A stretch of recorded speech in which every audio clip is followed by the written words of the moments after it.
ចៅក្រមត្រៀមប្រងព្រៀបព្រួតគ្រុតគុណខ្មែរគូមិត្តភាពអន្តរជាតិរវាងកម្ពុជានិងថៃកង់ចេញម្រាមទឹកទី1 round 1ការប្រកួតទឹកទី1ចូលមកដល់រវាងធុនចន្ទៈប៉ាជាមួយនឹងគ្រីទីសាបាទធុនចន្ទៈប៉ាជាមួយនឹងគ្រីទីសាចាំមើលសិនតើនរណានឹងអាចទទួលបានជ័យជំនះឬក៏ចាញ់ឈ្នះដោយពិន្ទុបាទអត់មើលមកដាច់សិនតតបាំម្នាក់មួយជើងពីគ្រីទីសាបាទលើកជើងហើយលោកឲ្យឆ្វេងមួយពីធុនចន្ទៈងាកឲ្យឆ្វេងសងវិញពីគ្រីទីសាយ៉ាញាប់ដូចម៉ាស៊ីនទេបាទណែលោធាក់មួយគេហៅថាបាតជើងខ្មោចពីគ្រីទីសាធាក់ចូលគោលផ្លូវមួយពីគ្រីទីសាហើយក៏វត្តស្នែកក្របីស្ដាប់ពីធុនចន្ទៈញាក់មួយញុកបានម្ដាយឆ្លុកបានម្ដាយទាត់លើមួយពីគ្រីទីសាដេញចន្ទៈដេញតាមទាត់ថែមួយបាក់គុំញុកបានម្ដាយស្ដាំដេញតាមវត្តស្នែកក្របីឲ្យឆ្វេងហើយក៏ញុកម្ដាយឆ្វេងញុកម្ដាយស្ដាំចូលពួរទឹកគ្រីទីសាធ្វើមិនដឹងទាត់កាត់គៀងអត់ទាត់សងវិញពីគ្រីទីសាសម្លឹងញុកឆ្វេងបីទឹកចេះដូចអត់មានតែស្ទាបស្ទងអីទេសម្រាប់អ្នកទាំងពីរកលាធំអស់ហើយដូចមានអត់មានបាក់និយាយគ្នាអីទេបាទបីទឹកដឹងតែវាហើយយល់ឆ្វេងបាត់ចូលបដូរកັບកៃលើពីគ្រីទីសាញាក់ទល់មកទេសិនបាទលោកវងស៊ីថៃយើងធ្វើការធ្ងន់ទៅហើយសម្រាប់គូនេះក៏លោធំផងទាត់កាត់ជើងក្រោមមួយពីចន្ទៈហើយញុកដាវចូលជាបន្តទៀតបាទរមើលកន្លែងគួសំគួសិនពេកហើយរវងប្រច័នឆ្វេងឆក់បានម្ដាយស្ដាំមើលទាត់គ្រឿនក៏អូបលោកចូលបានម្ដាយស្ដាំដែរហើយគឺសាក់ក៏គោះគៀមថែមថាអត់អីទេគៀមខ្ញុំគប់កែងមួយលោកចូលបានម្ដាយពីរធុនចន្ទៈកងចេញរៀមចេះលោកចូលជាបន្តទៀតដាវចូលមកទាត់កាត់ជើងក្រោមវត្តស្នែកក្របីលោកចូលបានម្ដាយស្ដាំសងវិញយកបានម្ដាយស្ដាំរបស់ធុនចន្ទៈថែមស្ដាំមួយទៀតរបស់ចន្ទៈហើយក៏វត្តស្នែកក្របីស្រាលឆ្វេងហើយណែរវងប្រច័នស្ដាំពីធុនចន្ទៈយល់ឆ្វេងទាត់កាត់ជើងក្រោមគ្រីទីសាយកឆ្វេងវត្តស្នែកក្របីស្ដាំផុនហើយក៏គោះបានម្ដាយធាក់ជុលគោលផ្លូវមួយពីគ្រីទីសាយកបានម្ដាយស្ដាំចន្ទៈដេញលោកស្ដាំឲ្យឆ្វេងពីចន្ទៈឆ្វេងឲ្យថែមស្ដាំមួយទៀតពីចន្ទៈគុំកៃខ្លីមួយជាបដូរដៃជាមួយនឹងកៃយល់ឆ្វេងចកពងស្ដាំរៀងធៀងបែបម៉ាត់កន្លះបដូរដៃឆ្វេងស្ដាំស្ដាំចូលពោះទឹកបាត់កៃលើចន្ទៈដូកៃហើយក៏បដូរបដៃឆ្វេងរបស់គ្រីទីសាជាវាយចូលពោះទឹកពីគ្រីទីសាទាត់កាត់ជើងក្រោមមួយវាយចូលពោះទឹកបាត់ចន្ទៈលុកដល់បដៃលើបដូរដៃស្ដាំចកពងមួយពីគ្រីទីសាហើយក៏ញែកឲ្យឆ្វេងគុំកៃខ្លីមួយចន្ទៈដៃដល់មុនញាក់មួយសិនទល់ហើយគុំកៃខ្លីមួយគេហៅថាព្រះរាមថ្លៃសបាទឬក៏ពីណូចាលំពេងមកចូលពោះទឹកមួយគឺសាប់ឲ្យទាត់លោមួយឆ្អល់សុបបាទ 2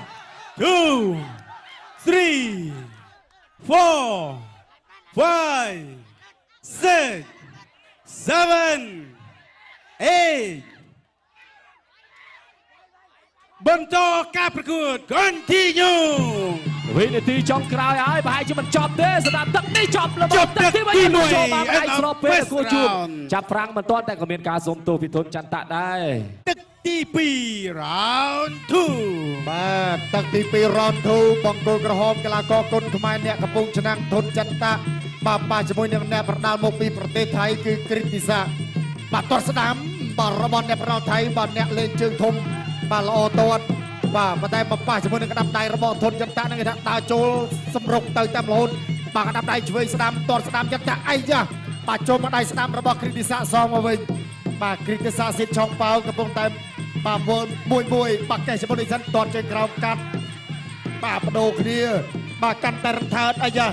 បាទរៀងមានគេថាលោហិតមករឹមហើយបាទជាមួយនឹងកីឡាករថៃបាទបដូរគ្នាទៅមកបាទសុំសម្លេងមួយបងប្អូនមើលបាទអរគុណច្រើនបាទថាបងប្អូនជិះមិនហូរទេខ្ញុំថាមិនទេបើថាបាទបដូរគ្នាយ៉ាងនេះបាទតូលដៃទៅលុកដរិចបាទឆ្វេងរបស់ចន្ទៈបាទកណ្ដាប់ដៃស្ដាំរបស់ចន្ទៈបាទផាត់ឆ្វេងមួយទៀតអាយ៉ាបាត់កៃខ្លីបាទបដូរគ្នាទៅមកបាទម៉ាំងទៅម៉ាំងមកអាយយបាទទាញបាទសុំសម្លេងមួយទៀតបាទចូលចាប់បាត់ផ្ទះជង្គង់បាត់កៃរបស់គ្រីទីសាស៊ីចុងប៉ៅបាទដំរីបាទអាយយចូលបាទ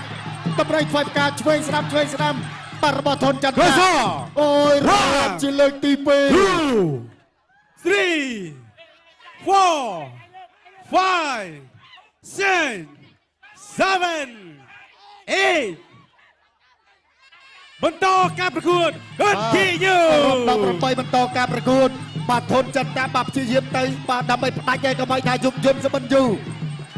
បាទចូលមកដៃស្ដាំបៃមិនទាញបាទលុងមកដៃស្ដាំស្បែកកុំសុំបាទទាត់ស្ដាំបាទទាត់នេះហើយក៏ប្រើក្បាច់ខ្លាក្រាបដើម្បីបដូរខ្លួនស្ទុះចូលទៅបំរុងចេញកែងរបស់គ្រីសាចូលដៃរបស់ធនចន្ទៈចូលជាបន្តទៀតបាទឆ្វេងស្ដាំអូយ Rasa បាទរាប់ម្ដងទៀត 2 បាទរាប់ជាលើកទី2នៅក្នុងទឹកទី 4 2 5 6 7